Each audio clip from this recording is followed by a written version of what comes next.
বসুন্ধৰাৰ জৰিয়তে আমি প্ৰকৃত ভাৰতীয় নাগৰিকক আমি মাতি দিওঁ। আমাৰতো আপত্তি নাই অধ্যক্ষ মহোদয়, কোনোবা যদি প্ৰকৃত ভাৰতীয় নাগৰিক।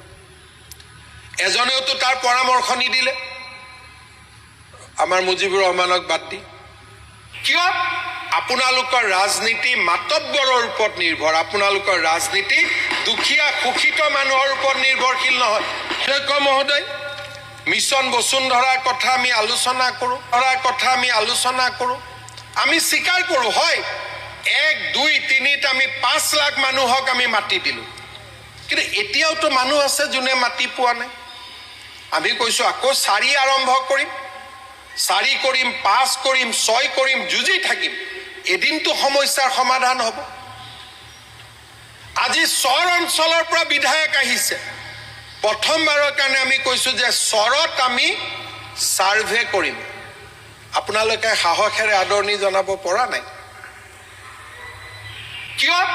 আপোনালোকৰ ৰাজনীতি মাতব্বৰৰ ওপৰত নিৰ্ভৰ, আপোনালোকৰ ৰাজনীতি দুখীয়া শোষিত মানুহৰ ওপৰত নিৰ্ভৰশীল নহয়।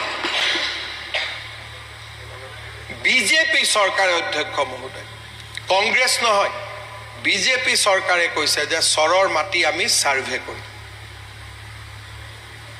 কাৰ সাহস আছিলে? বাহিৰত গৈ কৈছে উচ্ছেদ হ'ব নালাগে। কিয় মাটিৰ পট্টা নিদিলে?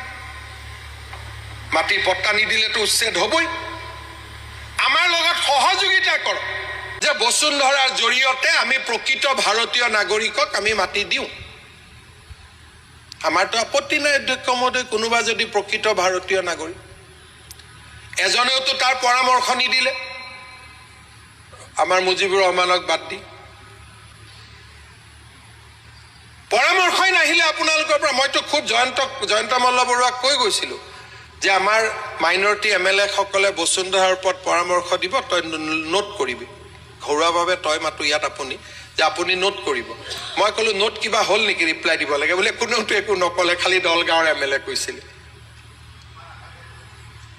অধ্যক্ষ মহোদয়, আজি আমি বিচাৰিছোঁ যে মিছন বসুন্ধৰাক আমি নতুন ৰূপত সজাই তোলোঁ, যাতে মৰাণ, মটক, আজি আমি ইমানলৈকে প্লেন কৰিছোঁ যে ফৰেষ্টত অকল ট্ৰাইবেলক লেণ্ড পট্টা দিব পাৰি। আমি এইবাৰ আগুৱাই গৈ চিন্তা কৰিছোঁ যে নহয়, মৰাণ, মটকৰ দৰে খিলঞ্জীয়া জাতি জনগোষ্ঠীকো লাগিলে আইন সংশোধন কৰি হ'লেও আমি ফৰেষ্টত অধিকাৰ দিম।